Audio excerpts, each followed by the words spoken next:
everybody, this is Rabbitearsblog and welcome to my random review series. Today's comic review is on one of the most memorable classic X-Men stories of all time, the Dark Phoenix Saga. This was pretty much the storyline that put the X-Men on the top of the comic book world and was one of the most well-known X-Men stories ever written. Now, before I get into what I liked and hated about this comic, I would like to give out a brief summary on this comic. The story takes place after the events of the Phoenix Saga, where Jean Grey first discovers her Phoenix powers. In this story, it turns out that the Hellfire Club, which consists of Emma Frost, Sebastian Shaw, and Mastermind, found out about Jean Grey's Phoenix powers and wanted to use the Phoenix powers for their own gain. Mastermind then attempts to manipulate Jean Grey's mind and made her into the new Black Queen of the Hellfire Club. However, when the X-Men tried to rescue her and the Hellfire Club ended up defeating them, Jean Grey's Dark Phoenix powers arose and she starts causing havoc among the universe, including fighting the X-Men and blowing up a star that killed many innocent alien beings. It was then that the Shi'ar Empire decided to punish Jean Grey for her actions as the Dark Phoenix. Can the X-Men find a way to save Jean Grey, or will they be forced to defeat Jean Grey herself? The Dark Phoenix Saga is one of my favorite X-Men storylines for many reasons. For one reason, after reading so many comics with certain characters being mind controlled or having their bodies being taken over by an evil force, this was a story that actually explores that issue on a much deeper level. I love the way that Claremont really handled Jean Grey's transformation to the Dark Phoenix, as Jean Grey's descent into madness as the Dark Phoenix was a truly intense ride to go through. It was a bit frightening seeing an innocent character such as Jean Grey actually turn evil because of powers that she couldn't control, and even more so, powers that she doesn't have much knowledge about. The best thing about the story was the fact that even though it had many action sequences, the X-Men fight with the Hellfire Club and the X-Men battling the Dark Phoenix, there's actually a lot of emotional depth being put into this story, especially with the relationship shown between Cyclops and Jean Grey. I like the fact that we actually get inside Jean Grey's head when she becomes the Dark Phoenix, since it would be very difficult to portray a character's reactions to becoming a different person due to a drastic change in power. Of course, this was during a time when the Phoenix and Jean Grey were the same person before they reconned the origins of the Phoenix Force in the later comics, but I'll get into that debate later on.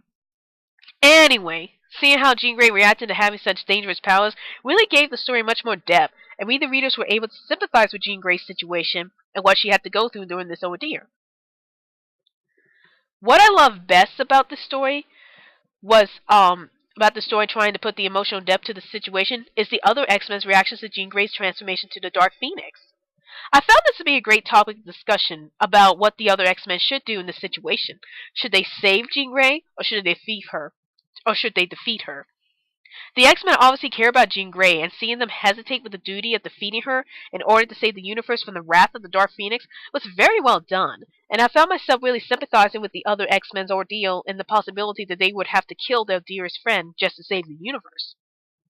I also love the relationship between Cyclops and Jean Grey being shown in this story, as they clearly care about each other, and it was interesting seeing Cyclops have some kind of doubts about Jean Grey's growing powers and how he was afraid of what the powers would do to Jean Grey. I also love the fact that Cyclops was willing to defend Jean Grey to the very end, even after her Dark Phoenix powers started going haywire, and the Shi'ar Empire were forced to take action against the Dark Phoenix path of destruction. I really enjoyed the fact that this story introduced Kitty Pryde and Dazzler into the X-Men universe. Even though neither of them had a major role in the storyline, it was nice seeing a young 13-year-old Kitty Pryde trying to understand about her mutant powers, and also seeing how the X-Men function as a team. It was also great seeing Dazzler's first appearance as being a disco dancer, since this comic did come out right after the 70s era, and it was interesting seeing the character actually reenact an era where disco was popular. John Bynes' artwork is extremely well done, as the characters are drawn realistically, and the action scenes were really interesting to look at. I really loved the images of the X-Men fighting the Dark Phoenix, as the Dark Phoenix truly looked menacing when she was fighting the X-Men, and it really brought so much threat to her character. The cover for this comic came in two different variants. One of the variants was of Jean Grey as the Dark Phoenix crushing the X-Men logo above her while the X-Men were lying on the ground defeated, and this was a truly epic cover since it showed how destructive the Dark Phoenix really was. The other cover variant was of Cyclops holding an unconscious Dark Phoenix Jean Grey in his arms, and the other X-Men looking on in horror, which was another cover that truly showed the tragedy of the story. The only problem with this story, especially for new readers, is that it's a bit too lengthy in both dialogue and narration. When I first read this comic, it took me hours just to read through the story, while if I was reading some of the current comics nowadays, it would take me at least half an hour to read through the storylines. There were times in the story where I got a little annoyed with the constant repeating of the character's power set in every issue, such as Nightcrawler's power to teleport himself, leaving behind a stench of brimstone. I felt that if the character's power set was already mentioned in the first issue, that it shouldn't be repeated again, unless the character experienced a new power set in the next issue. But that's just my opinion on the matter. Maybe it's needed to remind the readers about the character's power set. Of course, this comic was written during the late 70s and the early 80s, when lengthy dialogues and narrations were acceptable in writing comics. And the good thing about having the lengthy dialogues in the story was that we were able to have a better understanding of the characters being presented in the story. However, this could be problematic for either new readers or readers who are not accustomed to reading lengthy dialogues in comic books. The Dark Phoenix Saga is rated T+ for older teens. This comic is pretty lengthy for young readers, and it might be difficult for them to get through this comic without pausing between pages to take a break from reading so much material. Also, this comic deals with some heavy subjects such as self-sacrifice and death, and that might not go over too well with younger readers.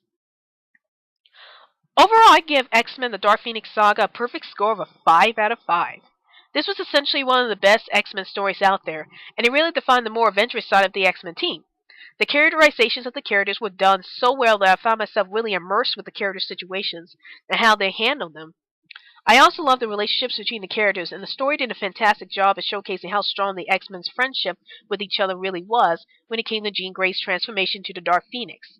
For anyone who wants to jump into the X-Men comics for the first time, I think the Dark Phoenix Saga would be a great place to start reading the X-Men comics.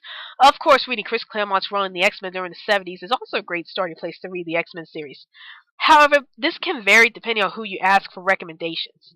I would highly recommend this comic book to fans of the X-Men franchise and fans of emotional and action-packed storylines. Well, that's my review on X-Men The Dark Phoenix Saga, and be sure to check out my other videos in the near future. This is Rabbitearsblog, and I'll see you later.